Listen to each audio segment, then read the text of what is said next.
ታዲያስ አዲስ ሰይፉ ፈንታው ለምሳሌ በጣም ያጓጓው ከ2000 በላይ ዘፈኖችን ያቀናበረው ተወዳጅ ሙዚቃ አቀናባሪ ዛሬ በታዲያስ አዲስ ላይ ሙዚቃ በቃኝ ይላል። ቻው ማን ነው? ለማንስ ነው ቻው የሚለው ይጣራል። ታዋቂው ሙዚቃ አቀናባሪ ከሙዚቃ ዓለም ራሱን አገለለ ማን ነው? ከታዲያስ አዲስ የኛ ሪፖርተሮች አድማጮቻችን ናቸው። አንድ በጣም ተወዳጅ ሙዚቃ አቀናባሪ ከሙዚቃ ዓለም እኮ ራሱን አገለለ የሚባል ወሬ ሰማን። ላጣራ ደወልኩኝ። መስመር ላይ ተወዳጁ ወጣት የሙዚቃ አቀናባሪ ካሙዙ አለ። ካሙዙ ይሰማሃል? አዎ ይሰማኛል። ሰይፉ እንዴት ነህ? ሁሉ ሰላም? ሁሉ አማን? ሁሉ አማን። እንዴት ነው? አለን ወሬ መጣና እንግዲህ ወሬው ሲመጣ ማጣራት ያለ ነውና ሙዚቃ መስራት ማቆምህን አንዳንዶች ሲያወሩ ሰማው። እውነት ነው ወይ? ከዛን ጀምር። አዎ ሰይፉ ሙዚቃ መስራት አቆምያለሁ። ብዙዎች የሚያውቁት ስቱዲዮ መግባት ማቆምህን ነውና ሙዚቃ መስራት ማቆምህን ማንንም አያውቅምና ምክንያቱ ምን ይሆን ካሙዙ? እኔ ለሙዚቃ ለማቆም ለብዙ ጊዜ ነበር ማስብ የነበረው። አስቤያለሁ። 3 ዓመት ያህል በቃ ለማቆም በጣም ማስብ ነበርና ቤተሰቦቼ ታውቃለህ እኔ በተበለለም የጠበቀን ቤት ከቸርች ነው እኔ ሙዚቃ የጀመርኩት እና ስለዚህ እናቴ ደግሞ በጣም ጸላይ ነች። እናቴ በጣም የቤተክርስቲያን ሰው ነች እና በእኔ ምክንያት በጣም ነው እሷ የምታዝነው ሁሌም ደስተኛ አይደለችም እና ስለዚህ እስከዛሬ ለኢትዮጵያ ሕዝብ ከሰራው ደግሞ ከዚህ በኋላ ያው እግዚአብሔርም እናቴን ደግሞ ደስ እንዲላት ፈልጋለሁ። ከዚህ በኋላ ያለው ጊዜ እና ትንሽ መቆየት ፈልጋለሁ። ያው አሁን ዘፈን አቁሜ ቶሎ መዝሙር እንዳቀናብር አይደለም ግን ትንሽ መቆየት ፈልጋለሁ። ትንሽ አርፌ ወደፊት በቃ የእግዚአብሔር ስራ ብቻ መስራት ፈልጋለሁ። አንተ ስቱዲዮ የተጀመሩ ብዙ ስራዎች እንዳሉ አውቃለሁ። የነ ነዋይ ደበበ ብዙ ስራዎች የነሱ ስራዎች ዕጣ ፈንታ ምንድነው? የተጀመሩ ስራዎችን የሰራቸው ስራዎችን በዳታ ሰጣቸዋለሁ እና ደግሞ ሌሎቹ ደግሞ ቀብድ ከፍሎ ያልሰሩ ሰዎች ደግሞ ብራቸውን ለመመለስ ነው ያሰብኩት ነው። ካሁን በኋላ ካሙዙ ዕጣ ፈንታ አሁን እንደነገርከኝ አረፍ ማለት ፈልገሃል። መተዳደሪያ ምንድነው የሚሆነው ታዲያ? ብዙ ጊዜ እንግዲህ አረፍ ልትል ትችላለህ፣ ግን ከምን አይነት እረፍት ጋር? እንግዲህ ከዚህ በኋላ እኔ በቃ ማለት ያው የሽግግር መንግስት ነው የሚባለው። የሽግግር ጊዜ ነው። የሽግግር ጊዜ ላይ ትንሽ ጋፕ ያስፈልጋል እና ከዚህ ከሙዚቃው ላይ በጣም ቢዚ ነበር። ከዛ አቁሜ እንደገና ወደዛኛው መጨናነቅ አልፈልግም እና ትንሽ ዝም ብዬ ማረፍ ፈልጋለሁ። ከዛ እንግዲህ የሚሆነው ነገር እኔ ባይዘው እግዚአብሔር ተናግሮኝ ያቆምኩት አሁን እንዳቆም እግዚአብሔር ተናግሮኝ ነው ያቆምኩት። ምክንያት በዚህ ዓመት ለማቆም በቃ ማቆም አለብኝ ግዴታ። እግዚአብሔርም እንዳቆም ፈለገ አቆምኩኝ። ደግሞ እግዚአብሔር አቁም ሲለኝ ደግሞ የሆነ ነገር ያዘጋጅልኛል ብዬ አምናለሁ። ማለት አሁን የምቆይበትን ነገር እኔ በምን አላቆም ግን እንግዲህ አሁን ዝም ብዬ ማረፍ ፈለኩኝ ብቻ። ለማንኛውም ዝም ብዬ ያሰብኩበት እንደዛ አደርጋለሁ ብያለሁ። ከአሁን በፊት እንግዲህ አሁን ስቱዲዮ እንዳቆምክ ስራ ወይም ደግሞ ረፍት ላይ እንደሆንክ እንጂ ሙዚቃ ማቆምህን ሙሉ ለሙሉ ብዙ አቀንቃኞች አያውቁም። አላወጭኩም። አሁን መሰለኝ አላወጭኩም። አዎ ግን ያው እነሱ በወሬ ሰምተዋል። ዝም ብሎ ያው ስቱዲዮ ገብቼ ስለማለቅ አንዳንድ ሰዎች ያው ጥርጣሬ አለ፣ እንደዛ ነገር አለ። እኔ እንደው መጨረሻ ላይ አሁን አንድ ዘፈን ፕሮዲዩስ ሁሉ አድርገህ ነበርና ብዙዎች ሲሉ የነበሩት ሙዚቃ ማቆም አሁን ለአንዳንዶች በጣም አስደንጋጭ ነው። ምክንያቱም እንደውም ከአቀናባሪነት ወደ ፕሮዲዩሰርነት አደገ እየተባለ ባለበት ሰዓት ነው ይመስለኛል አይደል? አዎ እሱማ ብዙ ነገር ብዙ ወሬ እንደሰው ታቅዳለህ። ሙዚቃ የሰራው ብዙ ነበር አቅማቅዳለ ብዙ ፕሮዲዩስ ያደረኳቸው አሁንም እኔ ካቆምኩም በኋላ ሊወጡ የሚችሉ አልበሞች ይኖራሉ። እንደሰው ታቅዳለና ግን በቃ አሁን ልክ እንታካል እንደሞተ ሰው ነው ማስበው ራሴን። በቃ ከዚህ በኋላ ብዙ መቆየት አልፈልግም በዚህ በሙዚቃ እና ውስጤም በጣም ተጨናንቆ ነበር። እኔ ደስተኛ አልነበርኩም። ይሄን 1 ዓመት ደስተኛ አልነበርኩም በህይወቴ። ሙዚቃ እየሰራህ ማለት ነው? ሙዚቃ የሰራ የ1 ዓመት በጣም ደስተኛ አልነበርኩም። ብዙ ሰው ያውቃል። ስቱዲዮ የሰራው ነግራቸዋለሁ። በቃ በጣም አስጠልቶኛ የምሰራው ትርጉሙ ራሱ ጠፍቶብኝ ነበር ዝም ብዬ የምሰራ የነበረውና በፊት ደስተኛ ነበርኩ ስሰራ። ግን ይሄን 1 ዓመት ይሄን በቃ 2006 ደስተኛ አልነበርኩም። በጣም ያስጠላኝ በቃ ነው የሰራሁትና ከሰራው በኋላ ያስጠላኝ ለመስራትም ብዙ በቃ ውስጤ ደስተኛ አልነበረምና ልክ አሁን ሰላም ነኝ። በቃ አሁን ካቆምኩ በኋላ እኔ ውስጤ ደስተኛ ነኝና ያ ነገር ነው የምፈልገው። ደግሞ ከምንም በላይ ያው ደስተኛ መሆን ሰላም አገኘሁ። አሁን ምንድነው ዋናው ነገር? አንተ የሚመስልህን ውስጥ የሚነግርህን ነገር ማድረጉ ላይ ነው። እኛ ደግሞ የሆነውን ነገር መናገሩ ላይ ነው። በተረፈ እንግዲህ በፊት ሙያው ላይ ያለህ ታደርጋቸው ነበር። አሁን ምናልባት መጠየቅ ከተፈቀደልኝና ቀጭ እንዴት ናቸው? ቆሟላ የለም አሁን የለም። እኔ ታውቃለህ ወደ ዋናው ቡድን የተመለስኩት በውሰት ነበር። አሁን የቆየሁበት ቡድን ክለብ ውሰት ነበር። ዋና ቡድን መጀመሪያ የመጣህበት ነው? ወደዛ ተመለስኩኝ እና በውሰት የነበርክበት ቡድን ውስጥ የነበሩ አንዳንድ ባህሪያቶች ነበሩ። ወደ ቀድሞ ቡድን ስትመለስ እነዛን ሁሉ ተታቸው ሄደሃል ማለት ነው? ብቻቸው ነው የለም ማዛ ሀገር ስለሌለ እሱ ያ እንግዲህ ባለህበት ይመችህ ነው እኛም የምንለው። ካሙዙ ስለነበረን ቆይታ ከልብ አመሰግናለሁ። ሰይፉ አመሰግናለሁ። እኔም እንግዲህ ካሙዙአችን አወጀ ከሙዚቃው ዓለም ተሰናብቻለሁ። እንዴት አገኛችሁት? ካሙዙ ካሳ ሙዚቃ ማቀናበር አቆም። ይገርማል። በጣም ይገርማል። ነው አይ ስለ ካሙዙ ሲናገር ከካሙዙ ይጣበቃል ብዙ ነበር። እንግዲህ ከ2000 በላይ ስራዎችን ባባቱ ከቤት ተባሮ የነበረው ኢትዮጵያዊ ድምጻዊ በአደባባይ አባቱን አስለቀሰ።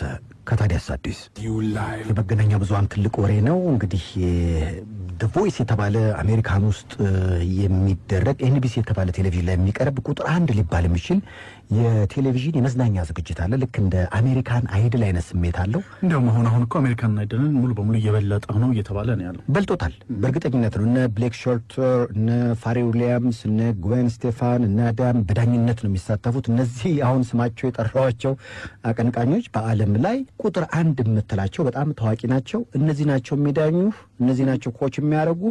እንግዲህ ከብዙ ሺህ ተወዳዳሪዎች መሃል ኢትዮጵያዊው ሚኒሊክ ከምርጥ 20 አሜሪካን ውስጥ በዚህ ቅጽበት እንግዲህ 20 ወጣት አዲስ የመጡ አርቲስቶችን ስም ስጠራ ኢትዮጵያዊው ሚኒሊክ አለበት። የሚገርመው እንዲያውም The Voice ብዙ ጊዜ ውድድሩ ሲከናወን ዳኞቹ ጀርባቸውን ይሰጡና ልክ ድምጻዊው ከማረካቸው ወይም ከማረከቻቸው ነው ፊታቸውን የሚያዞሩት። እናም እንዲያውም ስለ ኢትዮጵያዊው ሚኒሊክ ፋሬ ዊሊያምስ ብዙ ነገር ብሎታል እየተባለ ነው። በትዊተር ገጹ ሁሉ ሳይቀር ኢትዮጵያ የምትኮራበት በሬጌው ዓለም ትልቅ ተስፋ የተጣለበት ድምጻዊ ሁሉ ሲላሞ ካሽቶታል። ፋሬ ዊሊያምስ ማን ነው ለሚሉ ሃፒ በተሰኘ ዜማው ዓለምን ሃፒ ያረገ አቀንቃይ ነው። እንፈላልጋቸውና በተለይ ሚኒሊክ አባት ስለ ሚኒሊክ የሚነግሩን ብዙ ነገሮች ይኖራሉ። በጣም በሚገርም ሁኔታ ሚኒሊክን ቃለ ምልልስ ለማድረግ ሞክረን ነበረ፣ ግን በፕሮግራሙ ላይ በፈረመው ውል ምክንያት ከየትኛው ሚዲያ ጋር አሁን ባለበት ደረጃ ቃለ ምልልስ ማድረግ አይችልም። እንግዲህ ስለ ሚኒሊክ እንዲነግሩን አሜሪካን አባቱን አቶ ዘርጋባቸውን እየፈለግን ነው። ለማንኛውም እንግዲህ አባቱን እስክናገኝና ብዙ ነገሮች አዳዲስ ያልሰማናቸውን እስኪነግሩን ድረስ ሚኒሊክ በThe Voice ፕሮግራም ላይ ዘፈኑን ሲያቀርብና እነ ፋሬል ዊሊያምስ የሚሰጡትን አስተያየት ሰምተን ከአባቱ ጋር ወደምናደርገው ቃለ ምልልስ እንሸጋገራለን።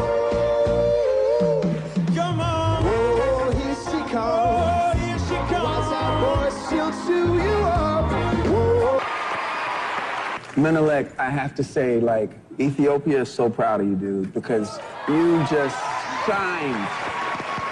Thank you so much. It really, really does mean a lot. ጤና ይስጥልኝ አቶ ዘርጋባቸው። ጤና ይስጥልኝ። እግዚአብሔር ይመስገን። ደህና ናችሁ? ሰላም ነው ሁሉም ነገር? ደህና፣ እግዚአብሔር የተመሰገነ ይሁን። ሁሉም ነገር ጥሩ ነው። ሁሉም ነገር ሰላም ነኝ። በፕሮግራሙ ላይ እርሶና ባለቤቶት መሰሉኝ ደስታችሁን ሁሉ ስትገልጹ ይታይ ነበረ። በትክክል እግዚአብሔር ይመስገን ትክክል ነው። እኔና ባለቤቴ ነበር። መጀመሪያ ሚኒሊክ የሚለው ስም እንዴት ወጣለት ይመስለኛል። እንግዲህ ሚኒሊክ የሚለውን ነገር ለትልልቅ ሙዚቀኞች ሁሉ ሳይቀር በደንብ ያስረዳቸው ይመስለኛልና የሚኒሊክስ አስተዳደግ እንዴት ነው? ጥሩ። እኛ ከኢትዮጵያ የወጣነው በደርግ ጊዜ ነው። የነበረው ሁኔታ ሁሉም ሰው እንደሚያውቀው ነው። የኑሮም ሁኔታ የሰላሙም የጸጥታውም ነገር ችግር ስለነበረ ከዛ ሸሽተን አሜሪካን ሀገር ገባን። ሀገራችንን ጠልተን ሳይሆን ሁኔታዎች መቻቸቱ ፍቅሩ እያንገበገበን ብንኖርም አጋጣሚ አሜሪካን ሀገር ሁላችሁም እንደምታውቁት ወርቅ ሀገር ነው። ሰው ሰርቶ የሚኖርበት ተከብሮ የሚኖርበት ሀገር ነው። እዛ ደረስን። እኔና ባለቤቴ ድንገት ተገናኝተን የእግዚአብሔር ፍቃድ ሆኖ ለመጋባት በቃን። ከዛ በኋላ ልጆች ወለድን። የሀገር ፍቅር ስለነበረን ልጅ ስንወልድ ሀገራችንን ለማስታወስና እነሱም ታሪካቸውን እንዲያስታውሱ ታሪካዊ የሆነ ስም ነው የምናወጣው ብለን መጀመሪያውን ተስማማን። ስለሆነ የመጀመሪያ ልጃችንን ሴት ልጅ ናት የወለድነው። ኢትዮጵያ ፍቅር ዘርጋባቸዋል ናት። የሚቀጥለው ሚኒሊክ ነበረ። ሚኒሊክን ደግሞ ሚኒሊክ ፍጹም ዘርጋባቸዋል። ከዛ ሶስተኛው ልጃችን ቴድሮስ በእውነት ዘርጋባቸው ይባላል። ስማቸውን ያወጣ ነው አንደኛ ታሪካቸውን እንዲያውቁ ሀገራቸውን እንዲያስታውሱ፣ ሁለተኛ እኛም ፍቅራችንን ለመግለጽ ነው። አሁን ባስተዳደጋቸው ላይ ምናልባት የውጩ ትልቁ ችግር መቼም አሜሪካን ሀገር ተወልደው ልጆች እንግሊዘኛ መናገር ያው ግዴታም ነው ግን የሀገር ውስጡን ወይም ደግሞ የወላጆቻቸውን ቋንቋ እንዲያውቁ ግን ብዙዎቹ አያረጉምና በዛ ስረገድ የልጆቻቸው አስተዳደግ ላይ እናንተ ሚና ምን ያህል ነበር? እሱ እንግዲህ ብዙ ሰው በብዙ መንገዱ ያቀርባል። እኛ ሁላችንም እዚህ ሀገር ያለ ነው ሁሉ ሰው ይወዳል። የሀገሩን ቋንቋ የሀገሩን ባህል ለማስተማር በጣም ይሞክራል። እኔ እንዳየሁት ከሆነ ባሳለፍነው ሙከራ እንዳየነው መጀመሪያ ላይ ሙሉ በሙሉ ቋንቋቸውን በትክክል ይችላሉ። ትምህርት ቤት ከገቡ በኋላ ያፈነግጣሉ። ትንሽ ይሄ ከመላው አፍሪካ ውስጥ ከመጣ ነው ሰዎች ያለ ፕሮብሌም ነው።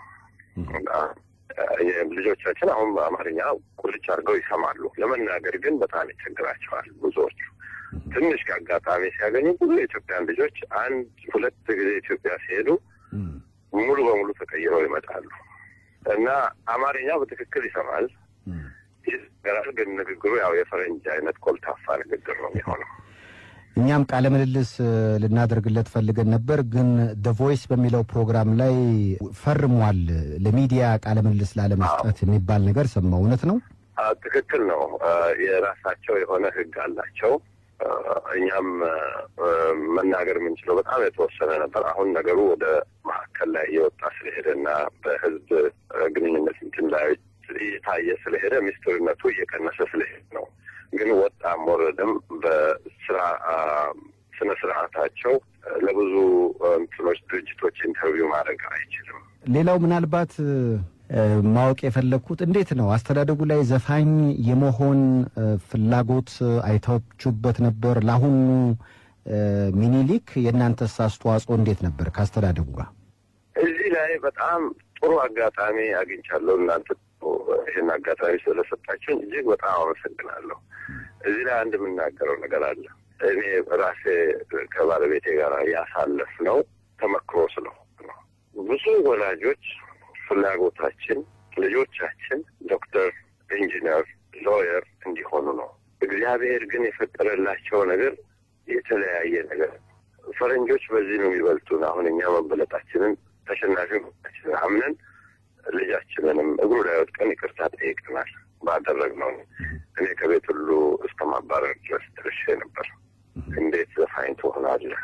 እንዲህ አይነት አጋጣሚ አሜሪካን ሀገር እያለ እኔ ያጣሁትን አጋጣሚ እንድታገኝ እዚህ ቀን ከሌሊት ደፋ ቀና ስል አንተ ደግሞ ሄደህ ዝም ብለህ አዝማሪ ሆነ ልትቀር ነው ወይ ምናምን ብዬ ተናድቼ ከቤት ሁሉ አስወጥቼው ነበር። ያ ትልቅ ስህተት ነው። ሁላችን በዚህ አጋጣሚ ይህን ሬዲዮ ጣቢያ በጣም አመሰግናለሁ። ፈላስፋ መሆኔ አይደለም፣ የእውነት በህይወት የደረሰውን ነው።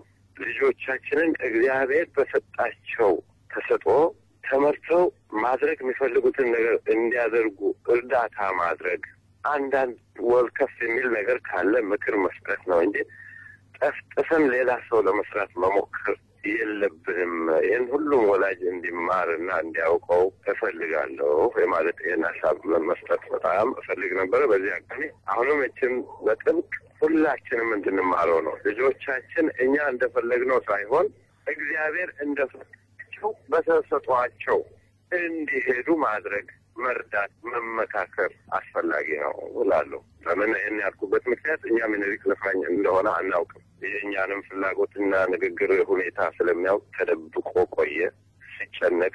አሁን ይህን ውድድር ሲያደርግ እኔ ለጉራ ሳይሆን እኔ በአምላክ ማምን ሰው ነኝ። ባለቤቴ ታምናለች። አምላክ በሰጠው ጸጋ እንጂ ማንም አሰልጥኖት ማንም እንዲሁን እንዲያርግ ተብሎ ምንም ሳንቲም ወጥቶበት አይደለም። እግዚአብሔር በሰጠው ጸጋ ባለው ድምፅ ብቻ ነው አሁን ለመወዳደር የበቃውና እዚህ ደረጃ የደረሰው። ወደፊት በዚህ እንኳን እስከ መጨረሻው ባያልፍ በጣም ዓለምን የሚያስደስት ሁላችንንም የሚያኮራ ጥሩ ዘፋኝ ይሆናል ብዬ አምኛለሁ። ከዛም ሌላ የበለጠ ደስ ያለኝ ሁላችሁም አይታችሁ ከሆነ ዩቱብ ላይ አንዱ ዳኛ ምን እንዳለ ሰምታችኋል። ቆራርጠውት ነው እንጂ መጀመሪያ ውስጡ ሆናችሁ ብትሰሙት ስለ ሀገራችን ታሪክ ብዙ ነው ያወራው፣ በጣም ብዙ። እንዳውም የሞቱትም አፄ ኃይለ ሥላሴ ሳይቀሩ ስማቸውን አንስቶ ከሰማይ ቆመው እየሳቁ ተደስተው እያዩህ ነው በአሁኑ ሰዓት ኮርቼ ባህለው መላው ኢትዮጵያዊ በአንተ መኩራት አለበት ሲለኝ ካሜራውን አያምርም ብዬ ደበቅ ብዬ ነው እንጂ አልቅሻለሁ። እግዚአብሔር የተመሰገነ ይሁን። እንግዲህ ሁላችሁም ይሄ በጸሎትና በእግዚአብሔር የመጣ ስለሆነ ከስልጥነን ገንዘብ አውጥተንበት እንዳልሆነ የሚታወቅ ስለሆነ ሁላችሁም በጸሎታችሁ እስከ መጨረሻው እንዲደርስ እንደምትረዱን እርግጠኛ ነን። አንድ ሁለተኛ ደግሞ አሜሪካን ሀገር ውስጥ ባለው NPR ኒውስ ላይ ኢንተርቪው ተደርጎ ነበር። እሱ እንደዚሁ ሬዲዮ ላይ ያስፈቅደው እና እዛ ላይ ያደረገውን የቃለ ምልልስ በኢንተርኔት ወጥቷል። በቃል ሳይሆን በጽሁፍ የወጣ አለ። እሱ ላይ ስትለው እሱ ምን ያህል የሀገር ፍቅር እንዳለው የሀገሩን ሕዝብ እንዴት አድርጎ እንዳመሰገነ እንዴት እንደሚኮራበት የተጻፈ ጽሁፍ ስላለ ከNPR ኒውስ ላይ በዩቲዩብ ላይ ሄዳችሁ ማየት ትችላላችሁ እላለሁ። በጣም ካሁን በኋላ ደ ቮይስ ላይ እንግዲህ ፋሪ ዊሊያምስ የተባለው አቀንቃኝ መርጦታልና ውድድሩ ቀጥሏል። እዛ ውስጥ ነው ያለው። እንደውም የኢትዮጵያ መኩሪያን አንተ በቃ በልዩ ሁኔታ የምታንጸባርቅ ወደፊት ትልቅ ደረጃ ላይ የምትደርስ አቀንቃኝ ነህ ሁሉ ብሎ ምስክርነቱን ሰጥቷል። በዚህ ውድድር ላይ አሁን ምኒልክ ያለበት ደረጃ ምን ያህል ነው? በተከታይነት የማሸነፉ ድል ካጋጠመውስ በሽልማት መልክ የሚያገኘው ወይም ደግሞ በአጠቃላይ የሱ ጣፈንታ ምን ይሆናል ተብሎ ይጠበቃል? እንግዲህ እኛ መጨረሻውን የሚያውቀው እግዚአብሔር ነው። አሁን ባለው ሁኔታ 4 ዳኞች ናቸው ያሉት። በነገራችን ላይ ይሄ ቮይስ አሁን የሚተላለፈው ነገር በጣም ተቆርጦ ተስተካክሎ ምናምን ነው የሚቀርበው። ያለውን ሪያሊቲ ስታዩት እዛ ሆናችሁ ብታዩ ነው 4ቱም ዳኞች እንዳለ አይናቸው ከሱ ላይ የተለየ የለም። አስተሳሰባቸው የሚናገሩት ሌላ ነው። ከሱም በላይ እግዚአብሔር የመራው ቦታ ነው የሚደርሰው። አሁን እንግዲህ 45,000 ምናምን ሆነው ጀምረው 20 ብቻ ቀርተዋል። እዛ ደርሷል። ከእንግዲህ ወዲያ ያለው አንድ ሌላ ውድድር ዳኞች የሚፈርዱት ይሆናል። ከዛ የቀረው ህዝብ የሚፈርደው ውድድር ነው የሚቀረው። በነገራችን ላይ እዚህ ላይ አለፈም አላለፈም ታዋቂ አቀንቃኝ ሆኖ ለመኖር የሚያበቃው ደረጃ ላይ ደርሷልና ደስ ብሎናል። እግዚአብሔር የተመሰገነ ይሁን። ከመጣችሁ ወደ ኢትዮጵያ ቆያችሁ አቶ ዘርጋባቸው? አቤት ለማለት ለጉብኝት ወይስ ከኢትዮጵያ ከመጣን? ከኢትዮጵያ ወደ አሜሪካን ከመጣን? ከአሜሪካ ወደ ኢትዮጵያ አረ ለጉብኝት? ወል 6 ዓመት እንደዚህ ሆነኛል። እኔ አንድ ስራ አገኘሁ ብዬ ሄጄ ነበረ።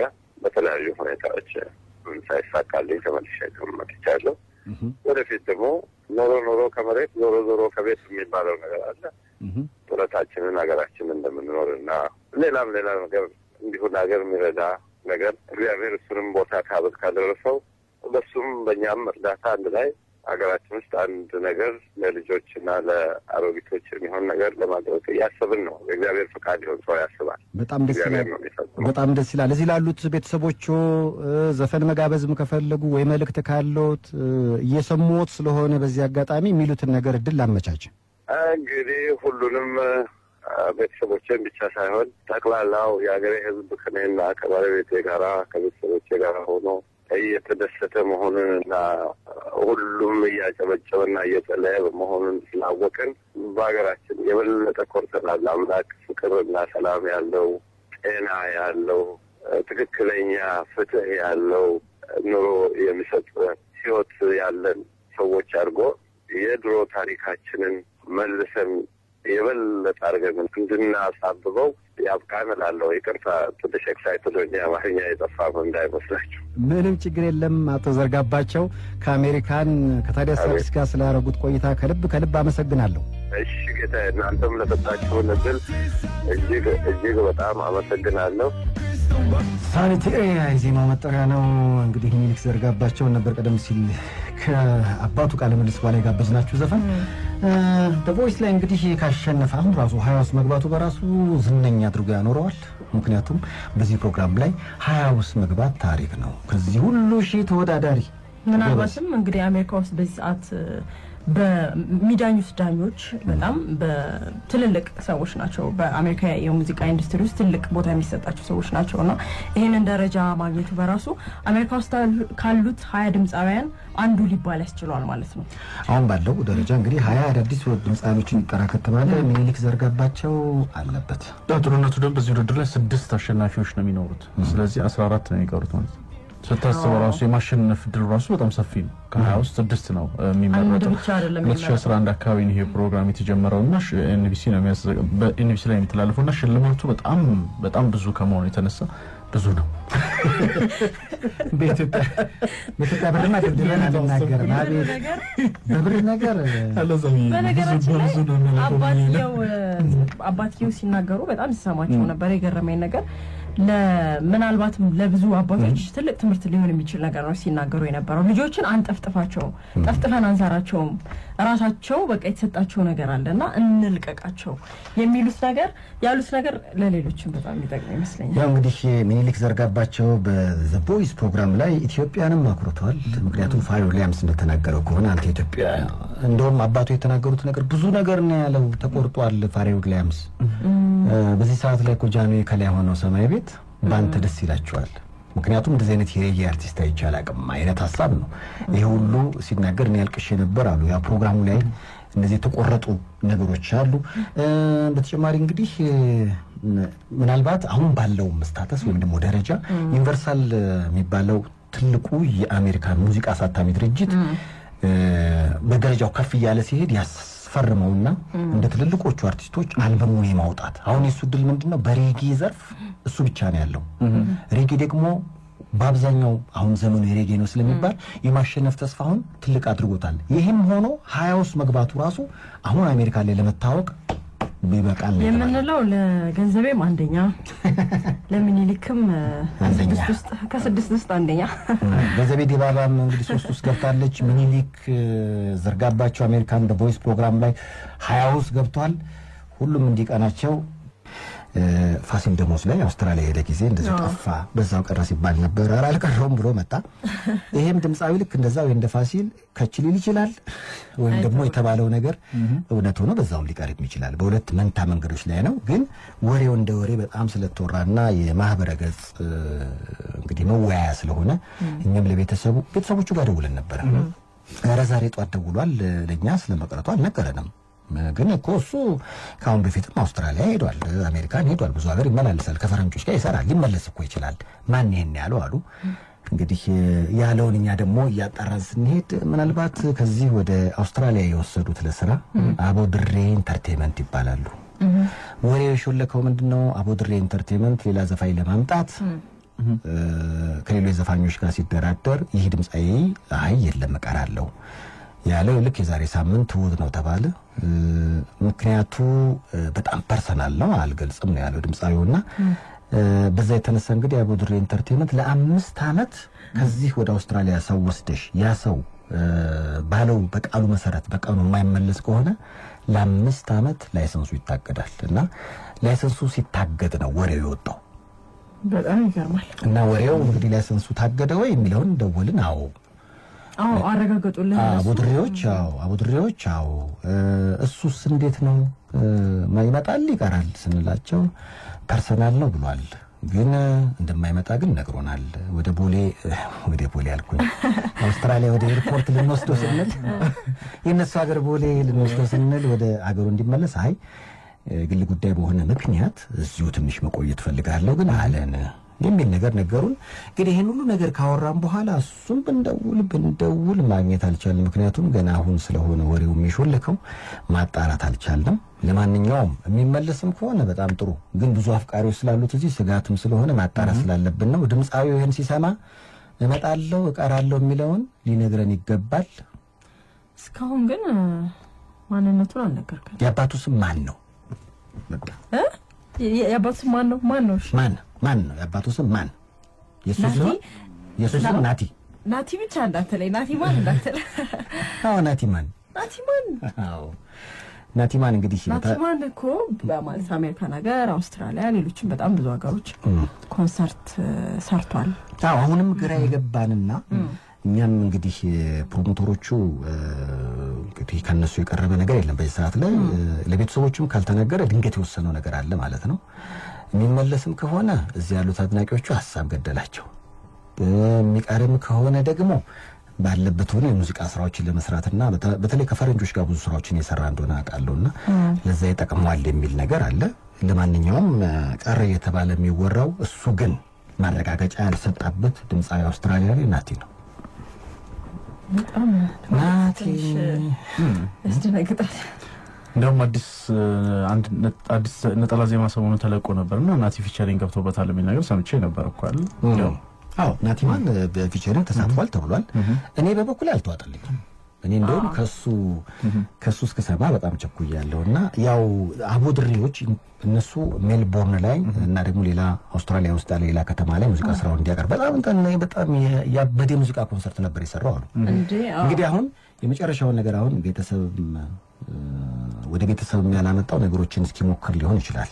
ለማንኛውም ሐሳቡንም ሰርዞ የሚመለስም ከሆነ ወይም ደግሞ አይ አውስትራሊያ ተመችቶኛል አንዳንድ ነገሮችን በዚህ ትምህርት ያለ ሙዚቃ ያንም እንብልም ከሆነ በሚቀጥለው ሳምንት ናቲማን ይፋ ያደርጋል ተብሎ ይጠበቃል። እንደ ካሙዙ ይጠበቃል። ናቲማን ባለፈው እዛ ሙኒክ በነበረው ኮንሰርት ላይ ከጋሽ ማሙድ ጋር የሚገርም የመድረክ ላይ ሙዚቃ ስራን የሰሩት አብረው ማለት ነው። ጋሽ ማሙድና ናቲማን መድረክ ላይ ጉራግኛ በጣም ይገርምና በጣም ብዙ አድናቂዎች ነው ያሉት። በቃ ይገርማል። ናቲ እዛ ምን አይነት ተቀባይነት እንዳለው ስታይ በቃ ወጣት ነው በጣም በጣም እና አንዳንዶች እንግዲህ ምናልባት አውስትራሊያ በተለያየ ምክንያት ላይ ፐርሰናል ነው ያለው ናቲ ቀረ ሲባል አሁን አለ እንደተባለው አለ ተባለ ይያልን እናውራ ፐርሰናል ሲሆን ምንም አታብራሪው እንጂ አሁን በአርት ደረጃ ሙዚቃዎችን ለመስራት የራሱ የሆነ ቆዶች ይኖሩታል። ወደፊት ደግሞ ሲያብራራው ነገሮችን የሚነግረን ይሆናል። ለማንኛውም እስኪ ለትውስታ ናቲን በዜማው እናስታውሰውና ናቲ የምትሰማ ከሆነ አውስትራሊያ ላይ ባክ ደውል ወሬው እውነት ነው ውሸት ነው አንድ ቃል ማረጋገጫ እንፈልጋለን። ታዲያስ አዲስ ቀጥሏል። የምታደምጡት ታዲያስ አዲስ ነው። ቀደም ሲል እንግዲህ የማናቃቸው ሰዎች በተለያየ መንገድ በጣም በሚገርም መንገድ ድንገት ፍቅረኛቸው ሰርፕራይዝ ሲላቸው እናቀርብ ነበር። ዛሬ ግን ተዋናይት ናት። ማን ናት? ወደ እሷ ብንሄድ ይሻላል። ሄሎ ጤና ይስጥልኝ ማፊ፣ እንዴት ነሽ?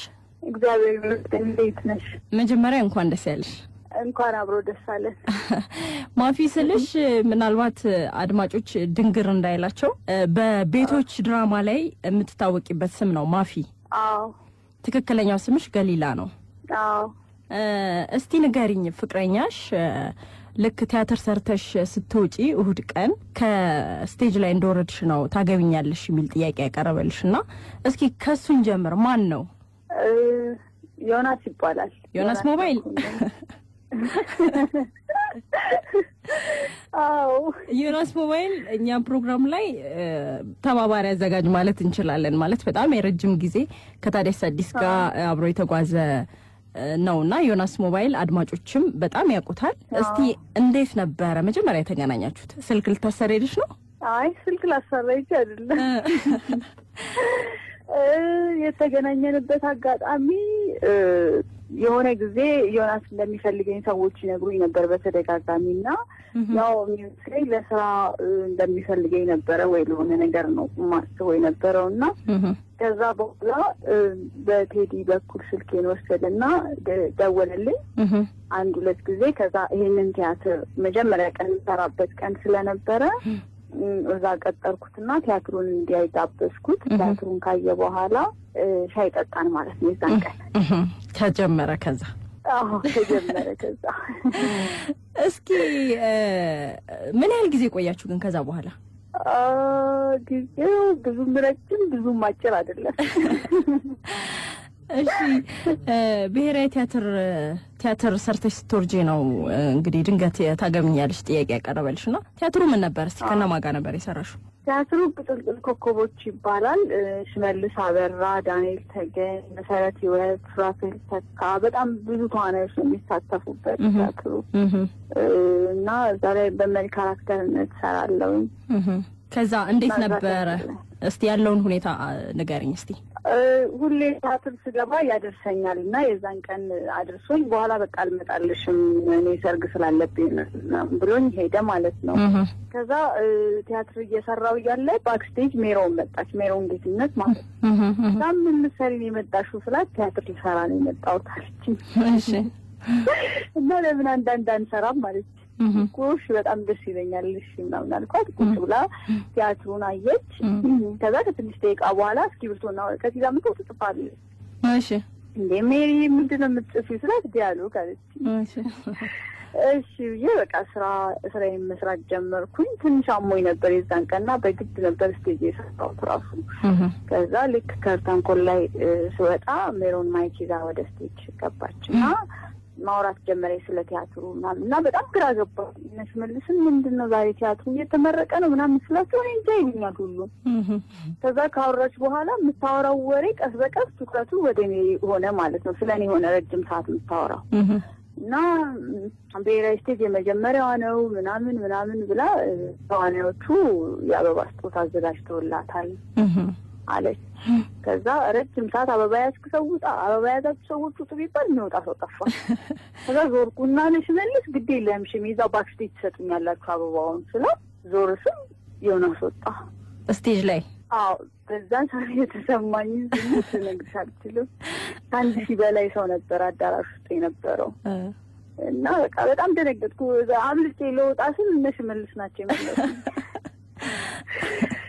እና ከዛ ብዙ ያልጠበቅኳቸው ሰዎች ነበሩ እዛ ቦታ ላይ እና የቤቶች ክሩ ሁሉም ነበሩ፣ ቤተሰቦቼ ነበሩ፣ የምወዳቸው ጓደኞቼ ነበሩና የሚገርም ሰርፕራይዝ ነበር። በጣም ደስ ይላል። በዚህ አጋጣሚ ዮናስ ሞባይልንም እንግዲህ አንቺንም እንኳን ደስ ያላችሁ ነው የምንለው። ምናልባት ዘፈን መጋበዝ ከፈለግሽ እድሉ ልስጥሽ። ባለፈው የደረጀ ደገፋው ነው የጋብቻ ዘፈን። አዎ እሱን ጋብዥልኝ፣ ዮናስ በጣም ይወደዋል። በቃ እሺ ገሊላ በጣም ነው የምናመሰግነው። እንግዲህ ለሰርጉ ጥሩን እሺ እንመጣለን። እሺ ቻው። በጣም ነው የማመሰግነው። እሺ ገሊላ ቻው። ስላደመጣችሁን ከልብ ነው የምናመሰግነው። እንወዳችኋለን፣ እናከብራችኋለን። በያላችሁበት ሰላም ያድርጋችሁ፣ ሰላሙን ያብዛልን። ኢትዮጵያችን ለዘላለም ትኑርልን።